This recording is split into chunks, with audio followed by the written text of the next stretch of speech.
Le plan de François Bayrou pour sauver les comptes publics pendant que les oppositions préparent leur riposte, le Premier ministre, lui, compte les soutiens dans son propre camp. Il a déjà reçu celui du chef de l'État, un plan qui a la vertu du courage, de l'audace et de la lucidité, a salué Emmanuel Macron en marge d'un déplacement à Lourdes.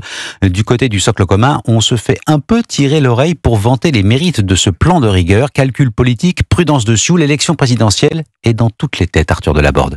Le budget devient un révélateur et pour les aspirants à l'Élysée, une opportunité. Avec son discours de vérité sur la dette, François Bayrou avance ses pions, fidèle à une ligne budgétaire stricte. Il mise sur la clarté et la cohérence pour incarner la responsabilité.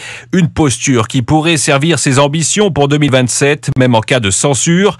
Mais chez ses alliés, les rivaux s'agitent. Édouard Philippe partage le constat, mais critique un plan sans réforme de fond. Ça limite les conséquences, mais ça ne règle rien, juge-t-il. Gabriel Attal, plus discret, a attendu plus de 24 heures pour réagir. Il reconnaît que certaines mesures sont impopulaires, tout en appelant à un débat sans faux semblant. Chez les Républicains, Bruno Retailleau annonce un groupe de travail pour corriger les angles morts du projet, notamment sur les retraités, et promet ses propres propositions à l'automne. Le ton monte, les lignes se tracent. Le budget 2026 s'impose déjà comme l'un des premiers actes de la bataille présidentielle. Arthur Delaborde du service politique d'Europe 1.